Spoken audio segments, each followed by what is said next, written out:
Offering. All right, good evening, everybody. This is Dr. Michael Kaye with the Center for Functional Health, and I am so happy to bring with you today an interview Dixie Huey. She is the author of the Nourishment Mindset. Absolutely love this book. Couldn't wait to speak to you. I read this book. I reached out to you, and I said, please come on. I have so many more things to discuss with you. I loved your sassiness in the book. I love that you're right to the point, no holds barred. So welcome to the show. I'm so glad to have you on. Thank you, Dr. Kaye. It is a true honor. So let us start from the beginning, because we all have this journey on how we got to where we are today. So can you share a little bit like how you got here and what was the real change? Something happened that moved you from one side of health to the other side of health. Yes. So I would say that something is probably two some things. So meaning, if I rewind all the way back, as a child and a teenager, I was obsessed with ballet, and I was born to parents who tend to put on muscle and are not ballet thin.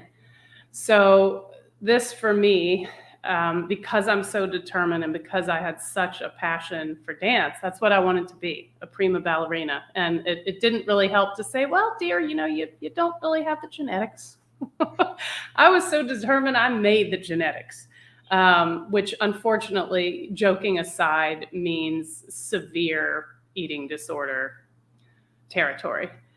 And I to this day don't know how I was able to keep up the regimen of hours and hours a day of dancing, but I think that was just, a blend of childhood energy and just pure, absolute delight. If any of your audience has ever studied Mikhail Csikszentmihalyi, the sort of art of flow, that's in my life, just being in that state of flow. So that probably kept me there for a while, but I was a sick chick. And I realized through the help of someone who I looked up to that I ultimately had to make a choice between dancing and living. So thankfully, I chose living. Anorexia, I think, has the highest death rate of any mental disorder. So I feel really grateful for her mentorship and also just for my own awakening to say this is leading nowhere. So I have to stop doing the thing that I most love in order to live and find more things that I love. So that's a heavy hit for a teenager, but thankfully that happened. And I embraced at that time, because this mentor was someone that I looked up to. She was a prima ballerina and she was a strong chick and she lifted weights and she had the genetics. But after she got me eating again and lifting weights, I started to feel good. And I wanted to continue to feel good. And that's what helped me decide that I had to make this decision. And so then I, lived several decades, or a couple decades, I should say, rather, very interested in health, teaching fitness, doing a lot of calorie counting, kind of tiptoeing on this balance beam of calories. So I would say I was much better, but I was still not free of the mindset of someone with an eating disorder. Even though I didn't appear to have that, I still was struggling. And I happened to end up in the wine industry, which is kind of crazy because the wine industry is the food industry, which means you're eating and drinking for a living. So on one hand, I was really happy about that. But on the other hand, I was still sort of struggling. And as I, got out of my 20s into my 30s, I was building my business. I was injured a lot. And now I know it's because I was lacking nutrient density, vitamins, minerals, et cetera, from all these decades of calorie counting. And I was getting pudgy and I had this business. And again, I had to sort of experience this awakening. And I read some books by Nina Teicholz, Big Fat Surprise, Dr. Kate Shanahan, Deep Nutrition. And it was like this thing I could no longer unsee. I realized, oh my gosh, I've been doing everything wrong.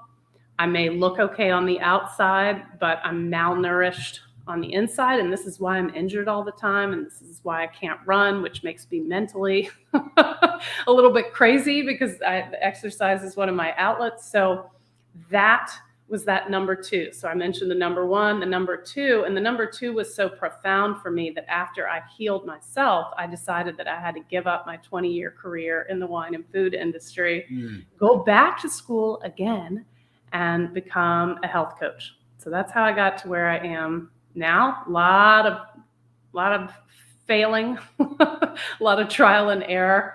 But the end route, the path I want to be on is vitality. Excellent. I mean, there's no such thing as failing. We call it experimenting, right? So some experiments went well, some experiments didn't go so well. We learn from it, and then we do another experiment. Both you and I are from that nutrition network. We both are certified through that group. It's a great group. I really enjoyed a lot of their presentation. I thought they just did a wonderful job. It was excellent. You shared in the book, so I want to paint a picture for people on how far you've actually come, because we're sitting here and we're seeing a person of great vitality.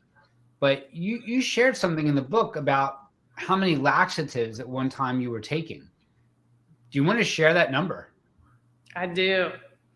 So I'm holding up 10, not to mean 10 laxatives. This stands for multiples of 1,000. So at a minimum, and that's probably a conservative estimate, 10,000 laxatives. Wow. And that probably started at age, that's what I call failed anorexia.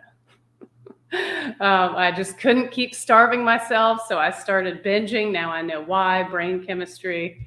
And I couldn't pull the vomit trigger. So I turned to laxatives, in the beginning, just like any addict, it's just a few. Oh, wow, I lost 3 pounds. Unfortunately, at the time, I didn't know I didn't lose anything. It's just water and electrolytes. But as with anything that you are addicted to, you need more of the substance to get the effect. And so 3 turned into 10, turned into 24. Y'all probably don't know this, packs of X-Lax, or at least 20, 30 years ago, came in 24. So I was up to about 96 a day. So 4 packets of laxatives a day. And that math, 100 laxatives a day, you do that for a few years, that's how you get to 10,000. So it ain't pretty. It's what I call butt bulimia, but it's a real thing. Yeah. And you talk about, that fact that, a person looks a certain way, therefore our society thinks therefore they're healthy, right? If they're thin, they must be healthy. And we'll get a lot of people in the office who are thin or who are vegetarian or vegan and not so healthy, right? So just because a person looks a certain way doesn't mean that physiologically, cellularly, that they are that way. So can you talk a little bit about the odd relationship that we have with food, like how we grow with food, our relationship with food, how that we need to be full, and how that actually changes when we change the food that we eat? Yes, that's a tremendous question. And you can do a timeout thing if I start rambling. Because that's a big question. Go. So the thing that was my kind of key takeaway, if I can, look back on decades of doing things wrong and where I am now, is this focus on calories. So I'm just doing math all day long. And I said, 96 laxatives a day. I'm probably doing the math about that many times a day. What did I have again for breakfast? So I'm never present in the moment if I'm sitting in a history class or something at that age, because I'm always doing calorie math. Never did I think of the value of the food on the plate. Not that I was eating out of plates then, it was more grabbing, but theoretical plates. So the key takeaway is the nutrient density of the food. So what am I eating and what is it bringing to me? What is its benefit? In the same way that you would, buy a house.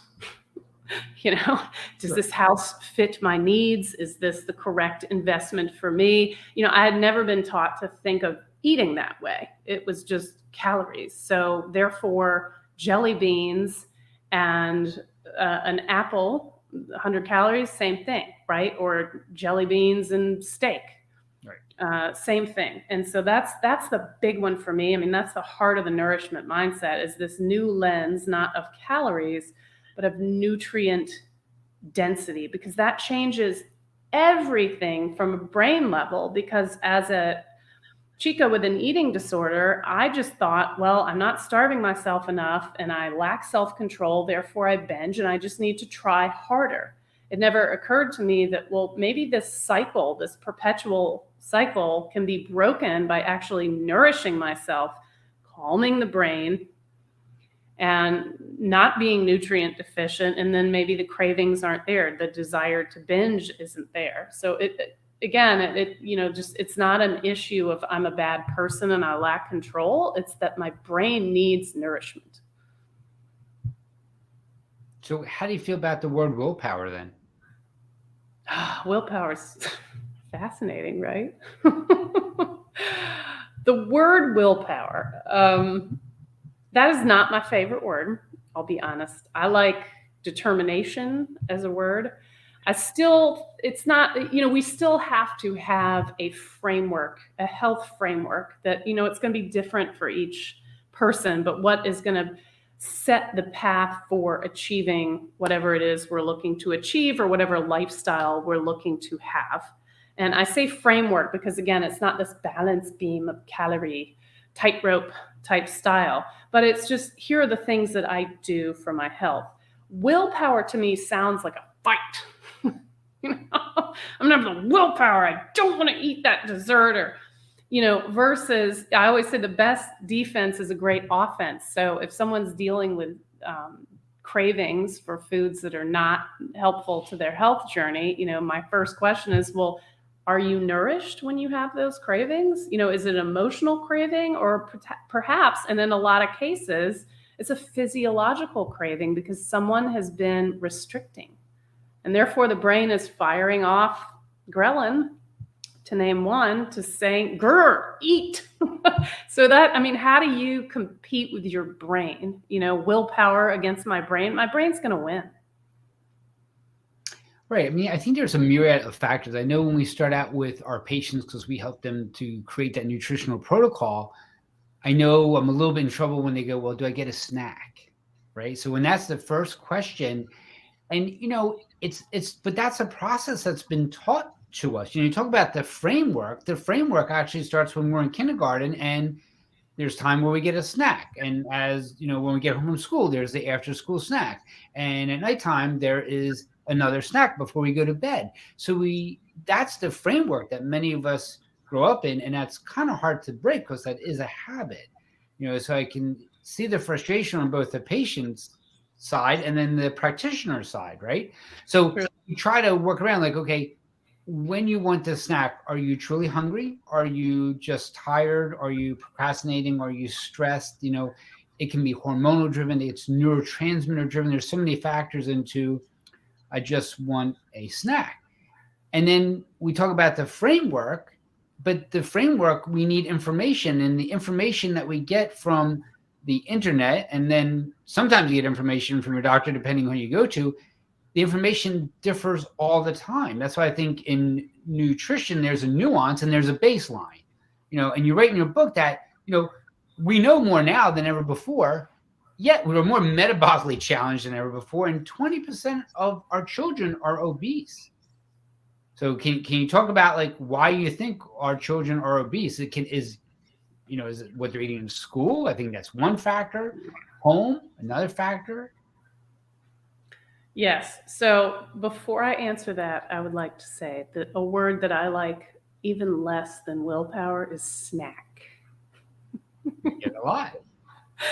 That being said, I would never say to a client, you cannot snack, you must starve yourself until the next meal. The point is, meal one, or the meal prior to the snack, was not nourishing enough, really. Snacks can be a fine bridge as we're getting more metabolically healthy, But this snacking thing, if you look at other cultures, which I look heavily upon France and the Nourishment Mindset because I spend a lot of time there, but like adults do not snack. Like on dit, ça n'existe pas. That doesn't exist. School children have a goûter. They have a little snack after school, but adults would never do this. It just is not part of the culture. So to bridge that to the answer to your question, the whole idea of children and obesity, this is just sad. Some things are maddening. This is sad. And I will share that when I was in college, and I'm 45, so this is a long time ago, about 25 years ago, I was writing my senior thesis, and it's admittedly nerdy title, A Biopsychosocial Model for Treating Childhood Obesity. And I found that sucker while I was writing my book, The Nourishment Mindset. And it was so depressing because, well, it was funny on one hand because I'm like, oh, I've come back to my true nerdy self. So here I am, because I had that career in the wine industry for 20 years, but here I find myself back. But the thing that got me is just how much worse the numbers are. So I should know what number I cited for childhood obesity back then. If I had to guess, it might be 10, 11%. But as you said, it's now 20, and those stats are pre-COVID, y'all. So It's not going to be 20, it's going to be worse. So why is that? It's myriad of reasons, of course. But if I had to point to the number one reason, it is what is in the food, and I'm doing quotes because a lot of what kids are eating is not even food. It is what I call recipe for ultra-processed foods. It's grains and fillers sprayed with glyphosate, add in sugar, or even worse, high fructose corn syrup, add in the worst of the worst, seed oils, and then you get your additives, your preservatives, and all that. So I argue that ain't food. It sort of maybe looks like food, but it is delivering, as we talked about earlier, nothing in terms of nutrient density. And so a lot of kids are just eating this ultra processed faux food garbage. They're never actually eating food. So to me, that's the number one driver of childhood obesity. And again, I understand there's myriad factors, kids spending more time looking at screens, less time moving. You mentioned, Dr. Kaye, that, what's served in schools. Well, that's exactly what I just described in my recipe for ultra processed food. So to me, again, number one driver is that just horrendous. It's not, I shouldn't even call it a recipe. It's just a garbage can of subsidized crap. And that's what we feed our students at school. And for some students, that's some of their main source of food in a day. So again, lots of factors, but that's the number one. I'm kind of the gal that likes to get to the root cause, and that's it. Yeah, and I think there's economic issues as well, and sometimes you're right. That's the only food that they get during the day, and we know that is often wrought politically of who gets their foods into the hands of the students into schools, right? So we've seen that stats all the time where it's like it's just not healthy food. It's better than having no food, but it's just not healthy food. And I remember, I'll take you back even a long time ago. In junior high, cooking was one of your classes, and I don't think people cook today. I don't think unless you know how to cook, want to cook, and teach your kids to cook. Most people don't cook, right? So it's easy to grab those foods. It's just often I think those foods are not the healthiest choices. So I think that creates a lot of the problems that people say they have no time to cook. And we hear that a lot, and yet cooking is really important. Now, you brought up one thing that, you talk about grains and the glyphosate and stuff like that, but how many years have we been told that grains are good for us? And I think, there's a time and place. And obviously you can get your grains with less glyphosate. I think that's great. I think some people respond well with grains. I think it depends on their blood sugar. I think it depends on, their gut, how they do it. But for how many years have we been told that, grains are are great. And that's what we eat for breakfast. So somebody will say to you, okay, so I can't have my cereal. What can I eat for breakfast? So can you share with us like what you eat for breakfast? So just to clarify, I am not anti-grain. I think for people who are metabolically unhealthy, it's a avoid or drastically minimize. For someone who's metabolically healthy, they want to enjoy that. And, I would just say try to find an organic source, because then you're not eating Bayer's glyphosate, which is not good for anyone. So it's always the how too, right? How is it grown? How is it processed? That's something I learned from working with farmers for 20 years in the wine industry. But breakfast. Okay. So breakfast is fun, right? Because food marketers have told us, oh, it's the most important meal of the day, and you need to get your energy up, and you need to eat cereal and toast. And by the way, grains. And what are we really eating? We're eating filler sprayed with glyphosate. So that's not healthy. Now, if someone who's metabolically healthy wants to do some organic oats and that kind of thing, good. So again, I just want to give an example of if that's working for you, awesome. I tend to work with people who have either chronic conditions to reverse and often have weight to lose. So starting your day with a blood glucose spike from grains is not going to help you. So what do I think is the perfect thing for breakfast? Well, I guess I should say it's like, what's the perfect exercise? The thing you're going to do. But to me, if I could just pick and I could magically make everyone love eggs, I would say eggs. Eggs, to me, they're what I call nature's veritable vitamin. We're all swallowing all kinds of vitamins and supplements and all this stuff, but like eggs, man, they have it all. Sure. So eggs cooked in olive oil, butter, palm oil. You can do so much with eggs, but eggs for any meal, not just breakfast. But doctors are still saying to their patients, cut out the eggs. That's why you have high cholesterol. Right? Yes, so right. Dietary cholesterol versus blood cholesterol. So the real book to get into this is Nina Teichol's Big Fat Surprise, because she spent 10 years writing it. But I definitely recommend that book. I think people really need to, instead of recommend that book to patients and clients can read it, I think some of our docs need to read that. Oh my gosh. Everyone needs to read that. It's just giving the same statement of, eating cholesterol equals cholesterol, and it just doesn't work like that. That's why at our clinic, we take like a deep dive into the cholesterol panels, right? Not what their count is, but like a deep dive into what their apolipoprotein B looks like, lipoprotein little a looks like. We want to see their lipoprotein insulin resistance score. There's a lot to go into it than just, hey, here's your cholesterol, because it's just a count. It really doesn't help us move them forward, just that count. So I think it's really important to look at that number. One thing I want to talk about is, you mentioned in your book, like, how do you deal with friends who are not following our protocol? I mean, I got my way of dealing with it. I think my friends are just used to the way I eat anymore when we go out.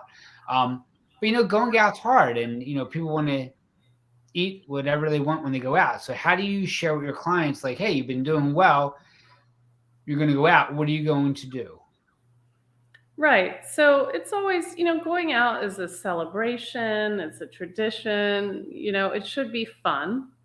But back to the word framework, so what I counsel most clients, not everyone's different, but this is just the majority who are, those who are not metabolically ideal, looking to become more so, is it's not quite flip the food pyramid, what I call in my book, the piece of shit food pyramid, but it's close. So if you build your meal, think of it as like an orchestra, right? Build your meal around your protein source. So whatever that might be for you, it could be the fish special, it could be a steak, chicken. It's going to be a little bit harder if you're vegetarian. Maybe it's eggs. Maybe it's a plant-based source of protein, and then add color and nutrient density through vegetables. And then make sure that whatever you're ordering is cooked in a natural fat. So again, avoiding those inflammatory seed oils. And you could just, most restaurants, that's the other thing. This is really depressing. But even the finest restaurants cook in inflammatory fats. So it's an individual choice. You know, if it's once in a while and you don't want to be a buzzkill, the person with the qualifiers on the menu, you could just enjoy the meal that I just described, kind of building from that framework. Or you could ask, hi, you know, I really prefer that my X protein source be cooked in a natural fat. So it's going to be the person's choice as to how they want to navigate a restaurant menu. But again, if you go into it with a framework of, I need to prioritize my protein source, I'm going to add vitamin and mineral density through my vegetables, and maybe I'm going to ask the restaurant to please cook in a natural fat, I think you can enjoy it. And if you want to bite here and there of things that are outside the realm of that, just because you're celebrating, I would say the nourishment mindset says, enjoy yourself. Don't fret about it, you know, but if it's every night, that's going to be a problem. Right. How do you feel about alcohol? A lot of people like to drink their alcohol, you know, have an alcoholic drink at dinner and all that. Well, I worked in the wine industry for 20 years, so I'm not going to sit here and say that I'm anti-alcohol. I do love wine. I think it's just, you know, again, it's making choices. So if someone's drinking a margarita filled with sugar, and there goes my dog, Travis the Noof. I have a giant dog. Yes. That's going to not be a metabolic gift to their body. But if you can choose a dry wine, or there are some dry spirits, I mean, I'm not going to make a health claim for any alcohol. Mm-hmm. It's just one of those things, like, and it's a celebration, an indulgence, hopefully something that can be enjoyed in moderation. There are all these studies out about wine being, you know, healthy and resveratrol. Wine lovers would love to believe that. Wine Spectator publishes articles about that all the time. But here's how I think of wine in my framework, because I love wine. I think of health as like a bank account, right? And so everything I can do to make a deposit into that bank account is going to grow my investment.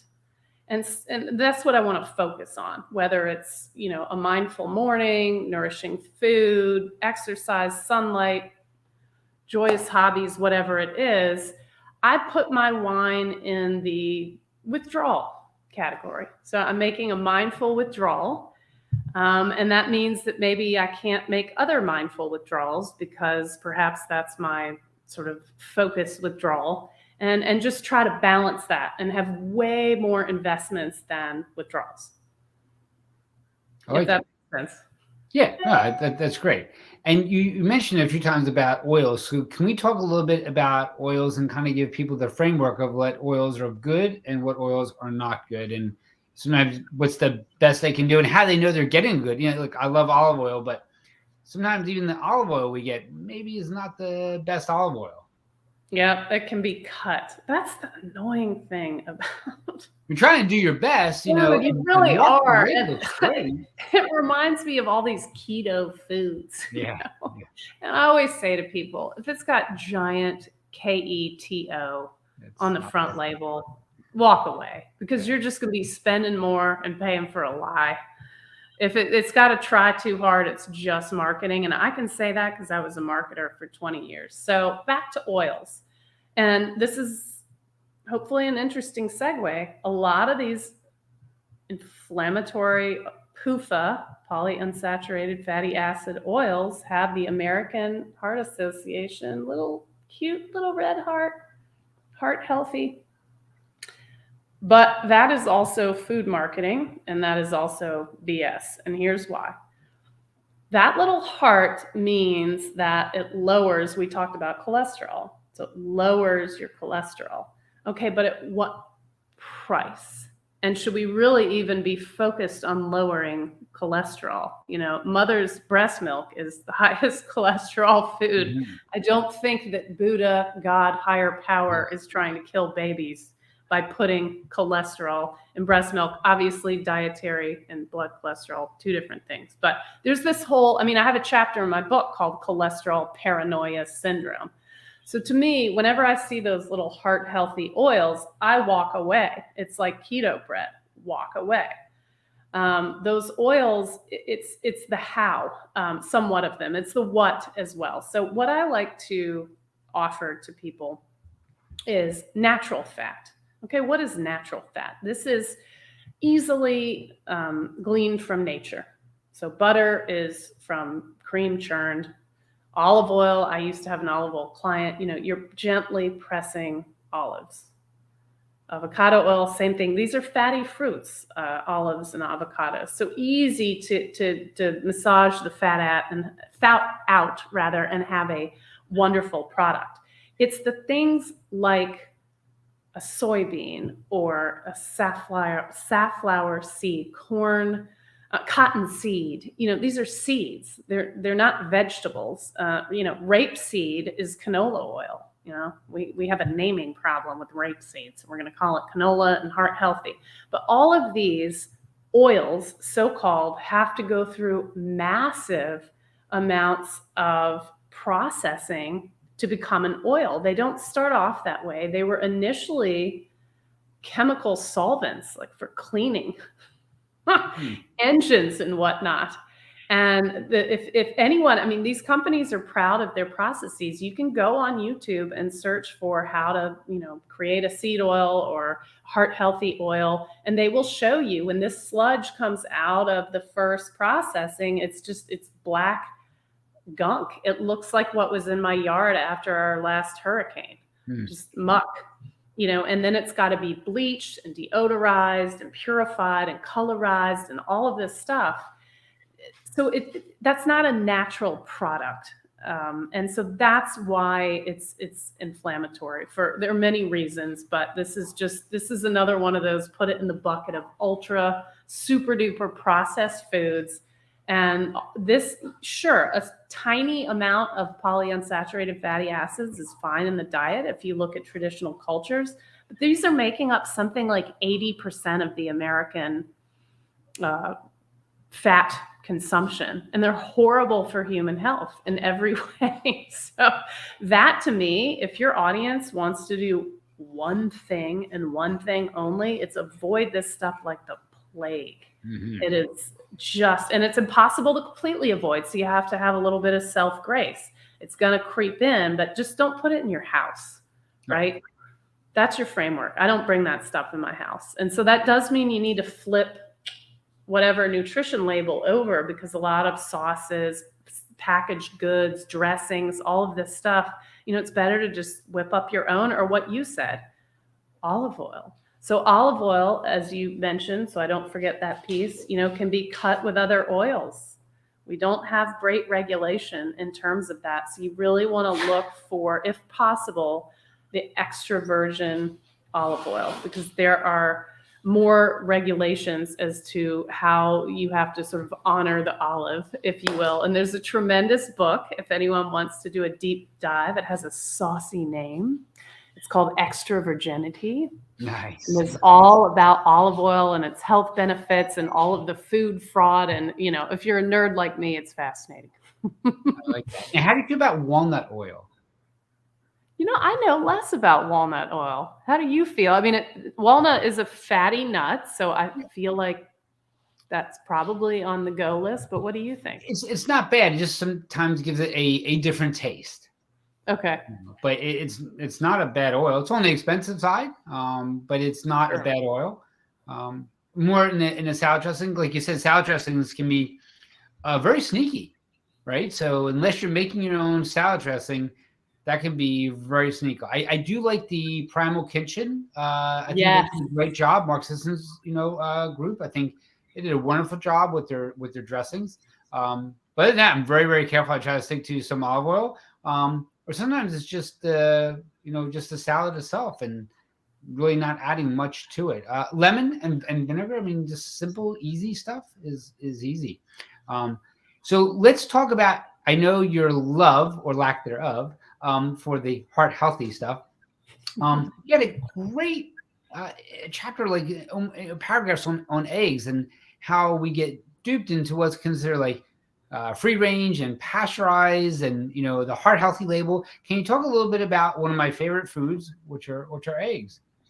Right. Back to nature's veritable vitamin, these eggs. So the food marketers have, it's funny, right? Because in a way, I can't blame them, because eggs were demonized. And now it's, coming out, well, dietary cholesterol and blood cholesterol are not the same. Maybe you can have 2 eggs a week, to the gal who has 3 or 4, maybe more a day. It just depends. Yeah. But egg qualifiers, this is like the little heart, right? Except it's not a heart. It's different kinds of labeling. So there's everything from, there's a traditional egg. These are your least expensive eggs. And I'd rather someone eat those eggs than not eat eggs. So just to sort of qualify that. But there's all these different levels. So on one end of the spectrum, there's just, freaking eggs and styrofoam, the cheap stuff.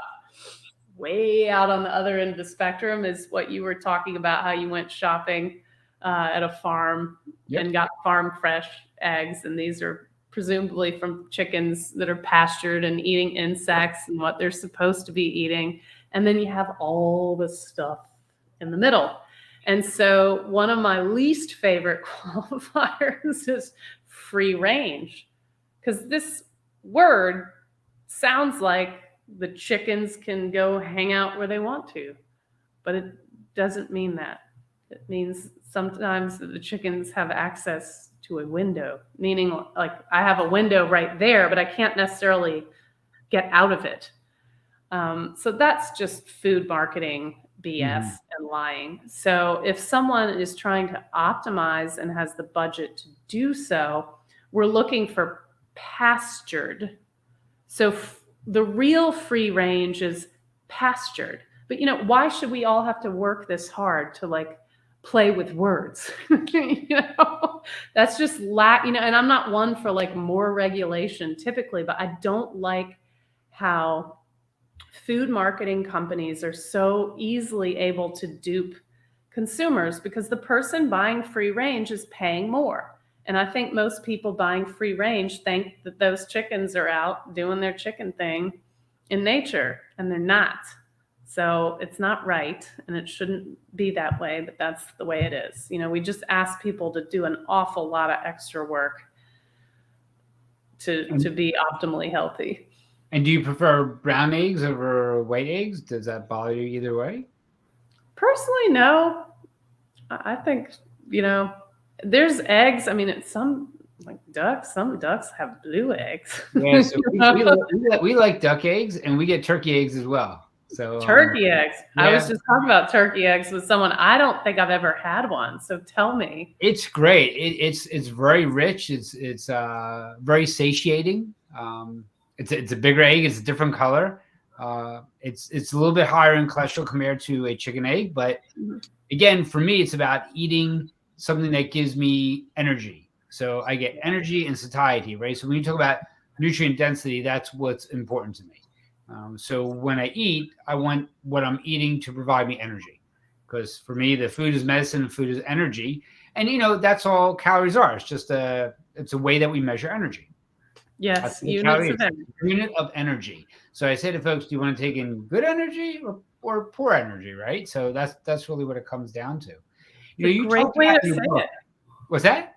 It's a great way to say it. Yeah, energy. That speaks to my woo-woo. I'm a yoga instructor, so I'm all about good energy and good vibes. Right, but it does, right? So I mean, it's good food. I mean, you really don't. I mean, I think people know for the most part what's good, what's not. We have near us Wawa food stores. Are you familiar with Wawa at all? I am. Okay, so Wawa is brilliant. I mean, you can go in and you can get a turkey hoagie. That's great, but you can also go in and get hard-boiled eggs. Right? You can get a sandwich, but you can also get a salad, So they really did, I think, a wonderful job of catering to everyone. I think that's why people go there for breakfast, lunch, and dinner, because they can. So you can follow a nutritional protocol like you and I do and still go to Wawa and get something to eat. Yep, So you're making the best choice you can. My family travels a lot. We lived in our RV for a year after my professional midlife crisis, and I learned a lot about road food. Which gas stations and convenience stores have more nutrient dense items? It ain't gonna be perfect. It's not a pastured hard-boiled egg, but it's still an egg. Right. And sometimes that Slim Jim is what it is, and that's it. You move on, right? You wrote in your book, I'm going to quote this: small pantry leads to smaller booty. Shop more frequently and locally, slow down when eating, right? So can you share about your small pantry leads to smaller booty and that pantry clean out? Yes, pantry sweep. So that's just me being goofy. But it is an observation, spending a lot of time in Europe, specifically France. Like, we had our good French friends come over pre-COVID, and they spent about a week with us. And we don't even have a large pantry, but I didn't do this, but I would have loved to take them to like a traditional American home with a walk-in closet size pantry, just to film their faces. What is this? We go to Costco and we fill up the bed of the truck and we bring it all, we haul it in because there's going to be a blizzard for the next season, and we're no longer canning food. And, I'm sure I'm offending people, so I'm sorry.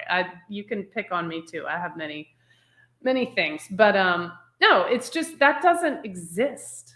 Our tiny house in France has this closet, and in the closet is like the cleaning supplies, the tea and coffee, all of the plates, spoons, cutlery, etc. Everything is in there, and there's just this space, well, maybe it's that big, for food. There is no freaking pantry because the culture that's just not part of it. And I realize that's impractical. Not everyone here is going to be going to the market every day in the nearest town and filling, but it's just more something to think about. Like, what is in this pantry? That's the real question. Is it food, or is it ultra processed gunk?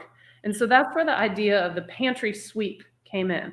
So again, through the lens of nutrient density, walk into your walk-in size closet, take a look and say, each of these items, is this contributing to my health, or is this one of those withdrawals? And if it's a withdrawal, is a granola bar really worth it? I mean, I don't know. Like a great Pinot Noir might be worth it, or like a fabulous bakery dessert maybe once in a while, or a good risotto, but like, really? So the whole idea of the pantry sweep is just to take that lens of nutrient density, literally go through your pantry and just sweep the stuff out that is not adding to your health. And most of that stuff is back to a word that I told you I hated, and that word is snack. It's not even a meal. So yeah, that's my feeling on pantries. I think if we could get rid of our walk-in closet size pantries, we could cut the size of our booties in half. Mm-hmm. But you did say, because there would be a tendency for those who put the food in that bag to get rid of it, but you recommended something in your book which I absolutely loved, and I thought, man, this is brilliant, and this is like, I'm like, this is why I have to speak to this person. Do you want to share with him what you recommended to do, or you just want them to read the book? No. Well, read the book, because there's all kind of crazy wackadoodle stuff. This is not like a diet book. This is pretty self-deprecating, as you know. But what I said about it, only an eating disorder person would say this, okay? You're going to have to pee on, like, not just on the bag of stuff you're throwing out, I would pee in the bag, because you're going to be tempted. Maybe you went out to dinner, you had some wine, you had some cocktails, like, you're going to come back and be like, I'm just going to have one more granola bar. But if you've peed on them, you're not as likely to enjoy them at that point. And that's it's tongue in cheek, but it's also sad because people with eating disorders do things like dive into other people's trash cans to indulge in foods that are off limits for them. So it's funny and it's sad all at once, but it's the truth. And I love what you did with the book. As you can imagine, I read a tremendous amount. I've read many diet books. I was overweight as a child. My nickname was Pads. Oh yeah.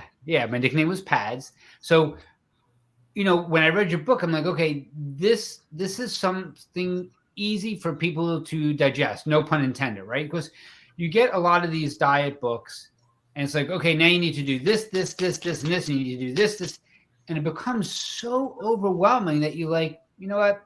Enough of this. I'm not going to do it. It's not even worth it. So what do you say to your client who comes to you just so overwhelmed by the representation of the diet industry and even the fitness industry? I was a personal trainer for many years. I'm a big movement guy. I think that's super important.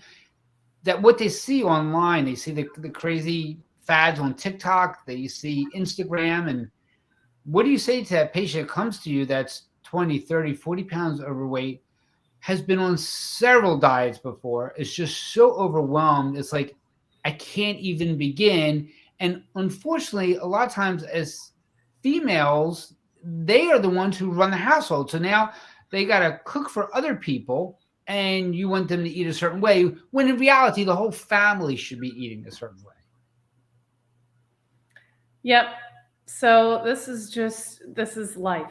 And I do tend to work with middle-aged women, probably because I am one. And we have our own unique challenges and sparkles.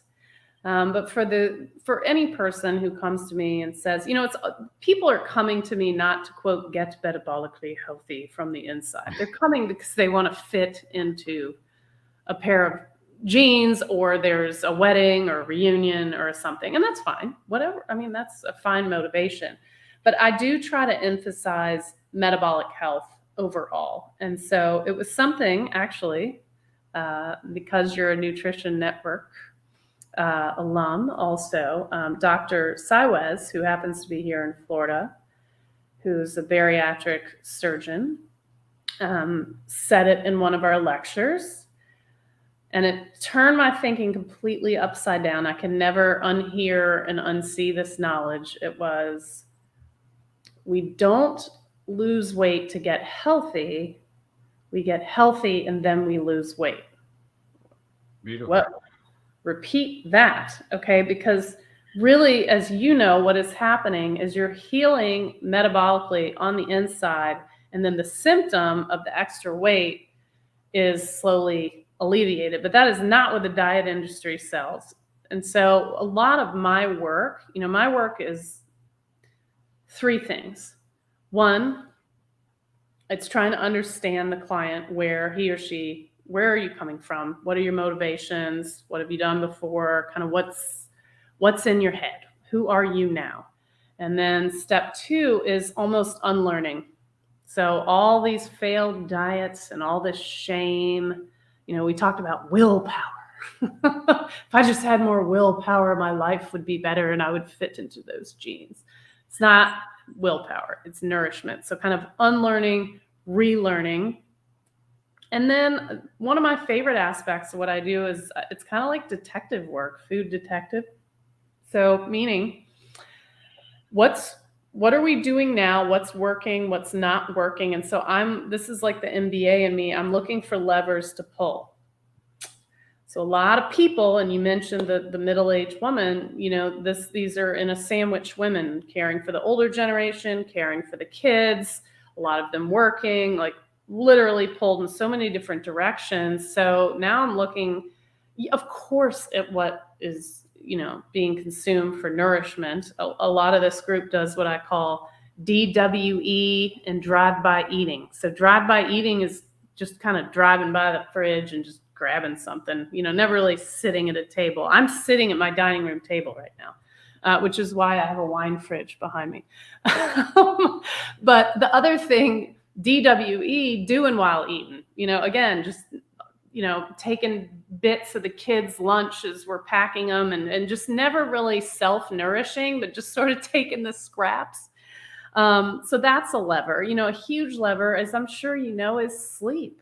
If your sleep sucks and your cortisol and other hormones are always elevated or out of wackadoodle, it's going to be very hard to lose weight and get metabolically healthy. And so the good news about, this, for me, at least, in working with people with this idea of pulling levers, huge lever, get the seed oils out of the diet.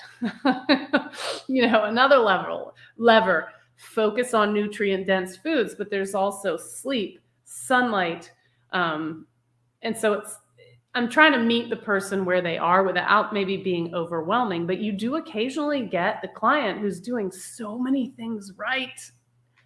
And that's where we need to look at those other levers. So how long does a client work with you? Do they work with you for 6 months, a year? No, not usually. I don't offer any kind of, what shall I say, like package or anything like that. The way I do things is, I think this is just, there's a book I read that sort of helped me bridge between culinary marketing agency owner and private practice health coach, and it's called Halftime, and I highly recommend this book. It has nothing to do with nutrition. It has a lot to do with nourishing your soul, though, and it's from success to significance. So this book is about, I've had career one. This is just where I found myself. I'm just not fulfilled on a soulful level. So I need to find what I want to do in career two. And so whereas when I had my marketing agency, I was very necessarily focused on P&L and what client metrics were. And, I had to do that. I had employees. I need to offer them health stipends. It was just a different deal. Now I'm in that halftime, moved across the bridge, second professional life. And so the way I set out to sort of honor that is just, look, I'm going to make it really simple. You can do one visit. You can do multiple visits. Yes, of course, there is a better pricing if you're going to do multiple visits, but I want to meet people where they are literally. So some people just want a tune-up, and it's a one-time, 90-minute, hey, how you doing? Let's talk through this. Other people want a weekly check-in. And that weekly check-in might be 60 minutes for 4 weeks. And then it's like, well, we'll take it down to every 2 weeks, or maybe we'll do 30 minutes. And then it kind of trails off to 15. So I would say most people kind of come in strong, and then we just kind of taper off as needed. And then they'll appear 3 months later. I need a tune-up. And so the door is always open, is I guess what I should say. There is no sort of set route, because I feel like everyone is different. And also, got to be honest, I don't take insurance. This is private pay. So yeah.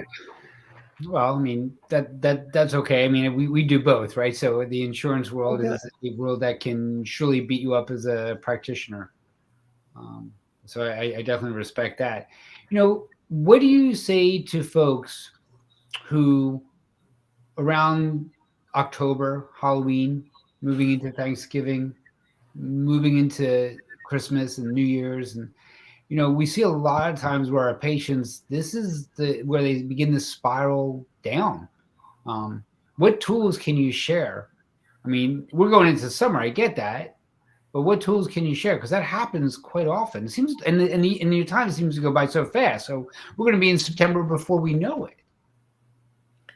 Yes, that's an awesome question. I've never been asked that before, but it's a thing. I mean, I don't have up-to-date statistics, but years ago it was, the average American gains 7 pounds between Halloween and New Year's Day. So I don't know what that is. I can't imagine it's gotten any better.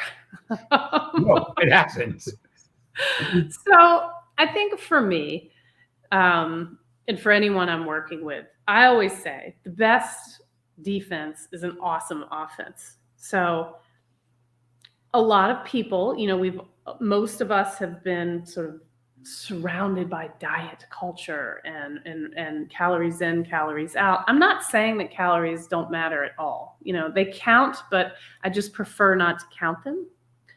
So in terms of getting specific with the holidays, DAZE, Nice.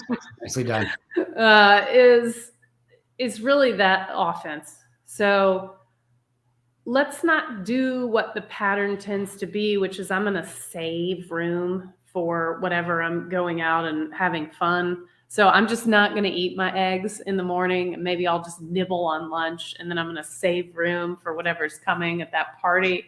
That's just setting yourself up for failure. It makes sense in a like restriction calorie only mindset, but from like a brain and physiology mindset, it doesn't make any sense, because you're just pissing your brain off and you're mucking around with your hormone system.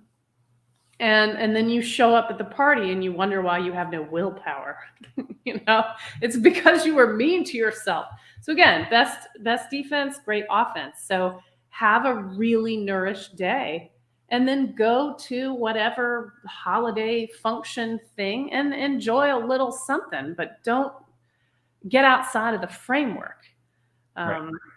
So, and again, if you can show up nourished, then you don't have all these hormones mucking your willpower.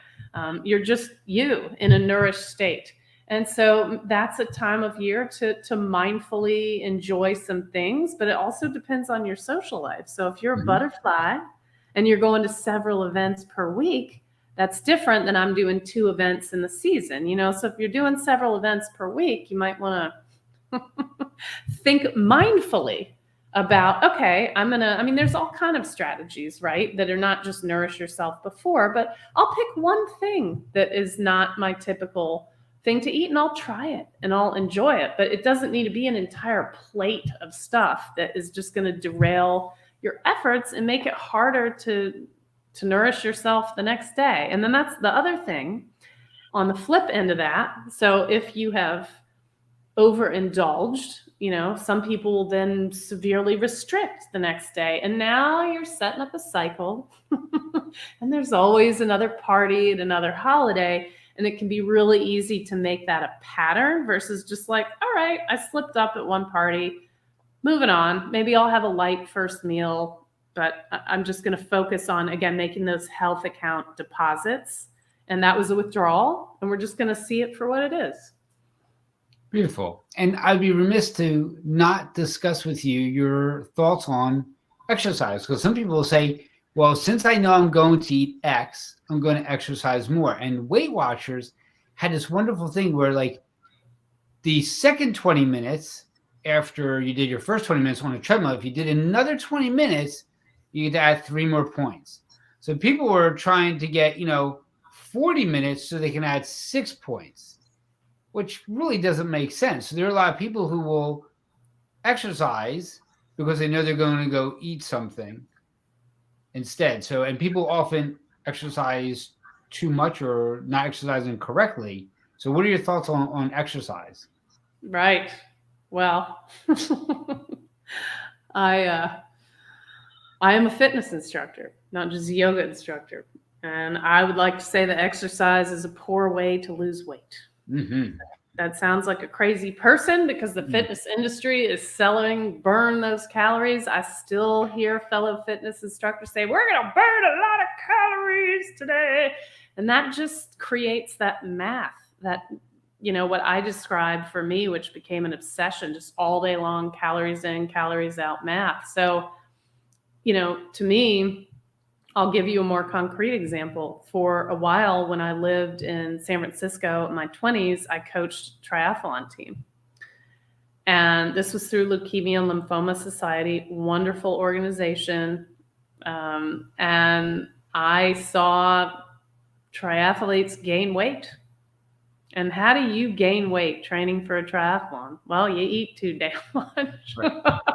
And there's it's not just that, I firmly believe that we have, a system that is set up to tell us when to eat and when to lay off. So that's just this like beautiful thing in nature. It's not perfect, but a lot of things like those inflammatory fats, preservatives, we could go on and on, disrupt that functioning. So there's that. But then there's also the psychology of it. So I did this long workout. I'm going to treat myself. And that can backfire. It often does. So here's what I have to say about exercise. Obviously, I love it. I'm a fitness instructor. That's my happy place. But here's why we exercise. Hopefully for joy, because it's an awesome mood enhancement, and it can be a social thing or it can be a self-time thing, depending on what you're looking for. But also my favorite exercise benefit is never mentioned. It's insulin sensitivity. It's the opposite of the diabetes train. Sure. Insulin resistance. And then there's, if you're outside, you're getting free vitamin D. There's balance, there's muscle strength. There's all kind of wonderful benefits to exercise, but I'm just not putting weight loss in that bucket. And so if we can reframe the why behind our exercise and come up with some reasons to do it that have nothing to do with burning anything, to me, that's a much healthier relationship with exercise. I agree. Exercise moves the needle on every system, neurologically, brain, endocrine, muscular, obviously, respiratory, cellular. It moves it on every physiological system in our body. Exercise is good.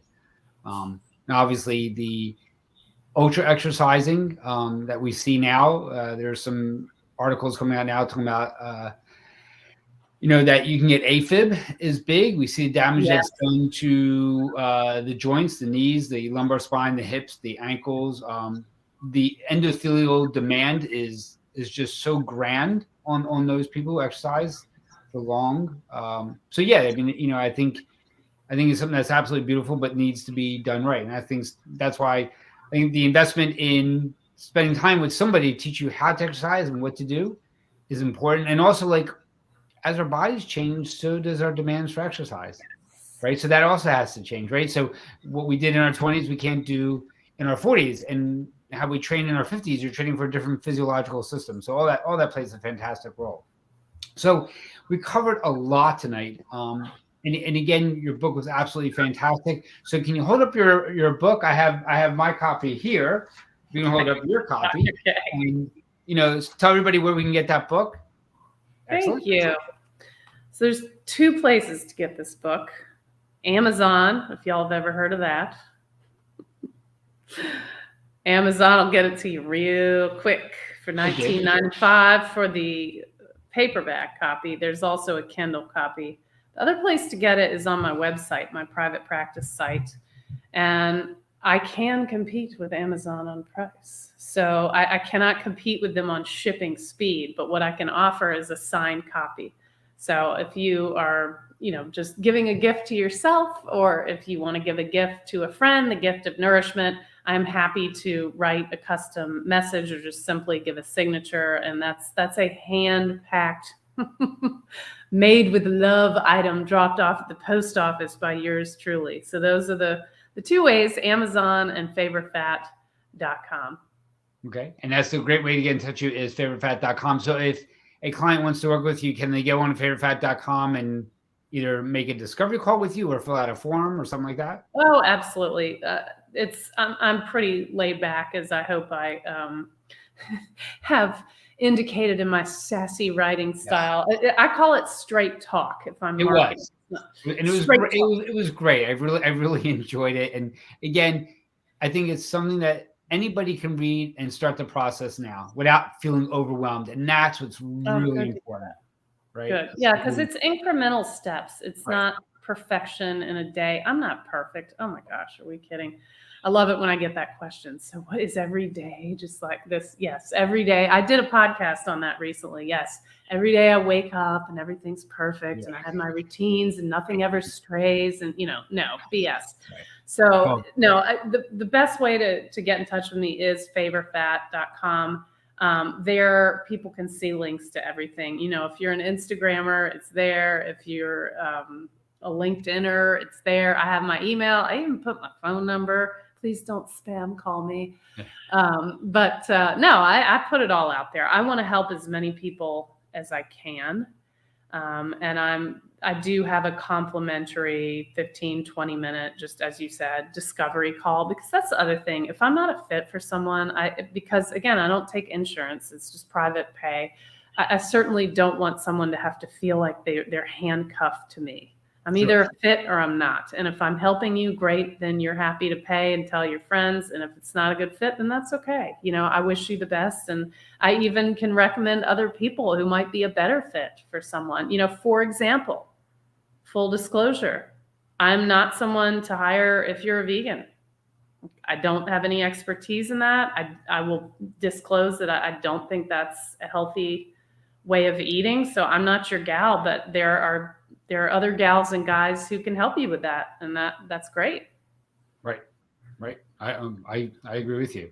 And our last question is, what book are you reading now? Ooh, what book am I reading now? Okay. It's the book that I owe $1 in late fees on, and I went to renew it, and someone else has it on hold. So I am returning that sucker tomorrow, because it's not just racking up the late fees. I am preventing someone else. I keep rereading it, which is why I'm late with it, but it's called Living the Sutras. So this is the yoga instructor in me, and it's a great blend of sort of yoga philosophy meets modern day mindfulness and practice.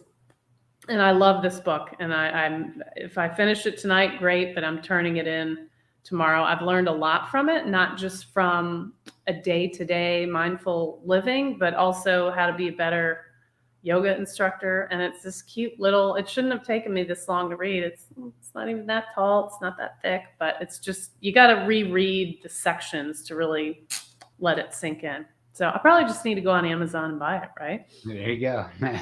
help out another author, right? It's always good. Exactly. It's always good. So thank you so much for coming on tonight. I really, really appreciate it. And everybody who wants to contact you, it's favoritefat.com, right? Yes, sirree, Dr. Kaye. So I really appreciate your time. Thank you, everybody, and we'll talk to you soon. Thank you.